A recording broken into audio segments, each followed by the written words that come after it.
J'ai posé la question sur Twitter, X si vous le voulez. Est-ce que l'alliance pirate, Mink, Ninja, Samouraï aurait pu l'emporter contre la nouvelle Marineford? Bien évidemment, une question qui a divisé ses interlocuteurs. Aujourd'hui, je vais donner mon opinion. Alors, avant de commencer, avant de raconter ce que j'ai à dire, on doit mettre quelque chose au clair. Vu qu'on affronte la nouvelle Marineford, on ne pourra pas profiter de Yamato ou de X-Drake. J'espère que je n'ai pas besoin d'expliquer pourquoi, mais faites-le moi savoir en commentaire si c'est le cas. Par contre, on peut donner à l'alliance l'aide de Marco et de Izo. Bref, est-ce que l'alliance Mink Pirate, Ninja, Samouraï aurait pu gagner contre la nouvelle Marineford?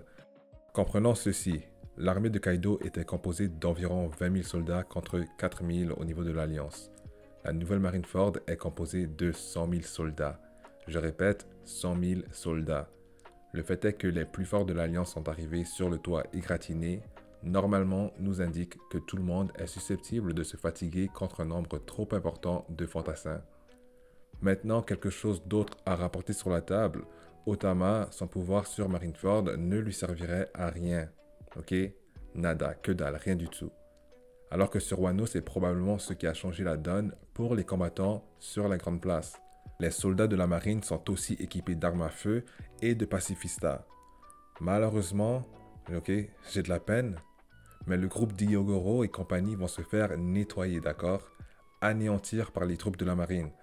Même si on décide d'être généreux et de dire qu'un samouraï est égal à 100 soldats de la marine, ça ferait 40 000 victimes chez la marine. Il en restera alors quand même 60 000 et ça c'est si on est généreux.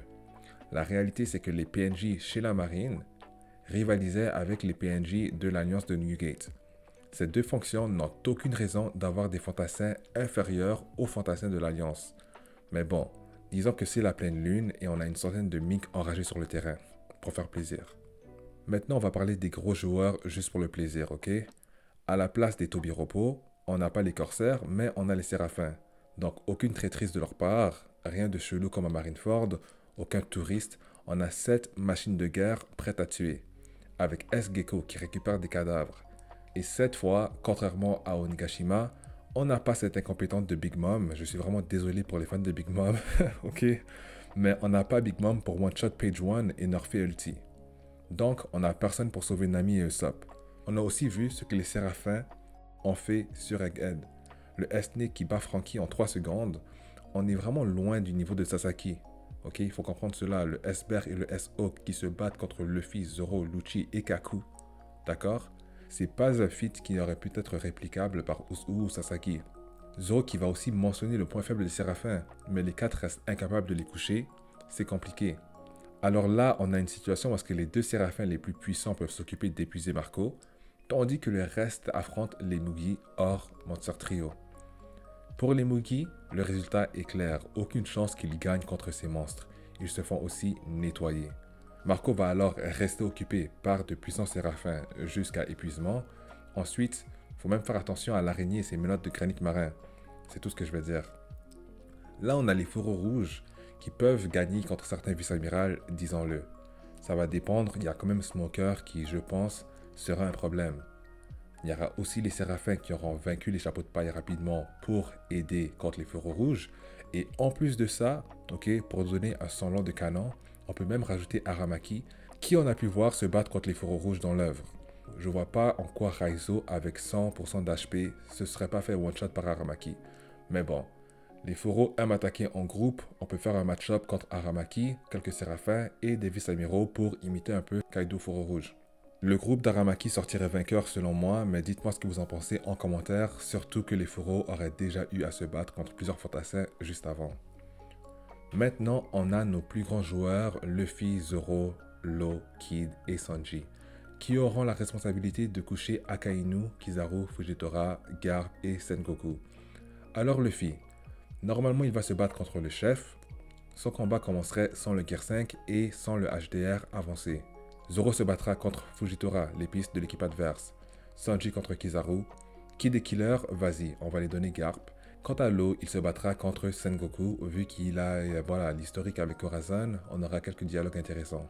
Je vais y aller brièvement, ok?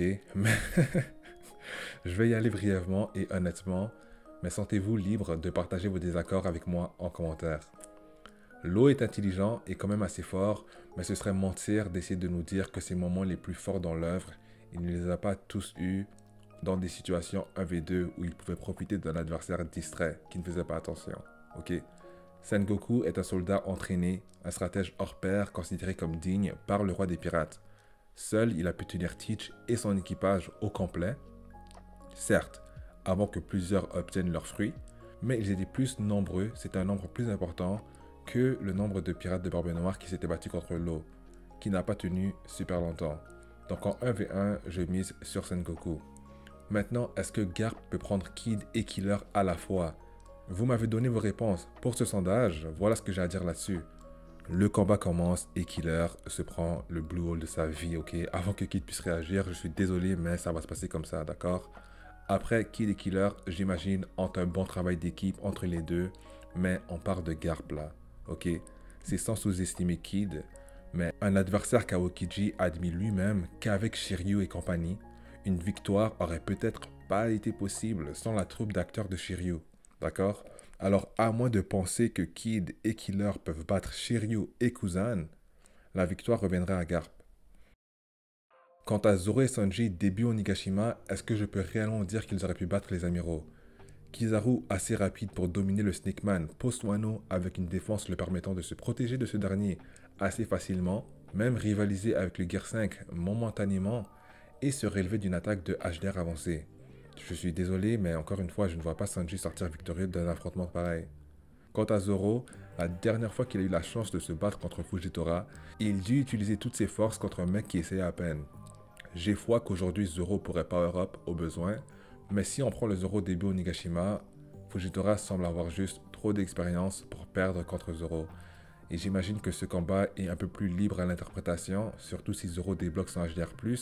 Il a aussi Ashura, mais Fujitora est pas ce mec qui va sous-estimer Zoro. Ça, faut pas l'oublier. Bref, même si je vois Sanji comme plus faible que Zoro, je ne verrai pas Zoro être prêt à vaincre un amiral bien avant Sanji. Et pour finir, on a Luffy contre Akainu. Ok, on a vu Luffy se battre contre Kizaru sur Egghead. Maintenant, on a un Luffy plus faible contre un adversaire plus fort.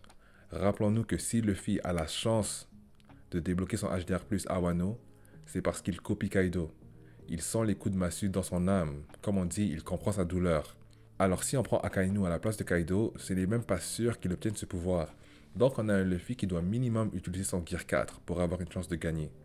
Maintenant, si quelqu'un veut me faire croire que Luffy ne va pas dégonfler avant de pouvoir coucher l'homme qui s'est pris 2 coups hyper violents de Barbe Blanche en deuil, et qui a survécu juste après, affronter toute son armée de commandants, l'homme qui s'est battu 10 jours contre Kuzan, un Kuzan qui frappe presque aussi fort que Garp, maintenant on le sait, Luffy va le coucher uniquement avec le HDA+, en moins de 10 minutes.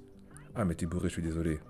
En revanche, Akainu, je dis pas qu'il est globalement plus fort que Kaido, ok, ou même plus complet, mais offensivement, ses coups sont très dangereux. Alors bonne chance Luffy pour ressusciter. Même au niveau de la personnalité, Akainu est beaucoup moins joueur que Kaido. Quand Kaido nous dit qu'il aurait dû tuer Luffy ou égorger ses yeux quand il était par terre, que l'on avait eu la chance, il ne l'a pas fait parce que Kaido a une personnalité qui a fini par jouer en sa défaveur. Kaido qui ajustait son niveau à Luffy tout au long du combat. Akainu, on a une personnalité qui cherche à tuer Luffy dès le début. Alors pour moi, Luffy Wano est simplement pas prêt pour Akainu. Alors pour résumer, rappelons un tout petit peu ce qui se passe. L'Alliance contre la nouvelle Marineford. 100 000 marines et les amiraux, les séraphins, Garp et Sengoku. Je ne vois pas comment l'Alliance peut gagner, même en étant généreux, si on est entièrement objectif. J'espère que tu as aimé la vidéo, ça m'a fait plaisir. Ça m'a fait plaisir. Abonne-toi si ce n'est pas déjà fait. On se voit en live bientôt avec intervention du public. Et je te dis à la prochaine fois. Allez, à plus.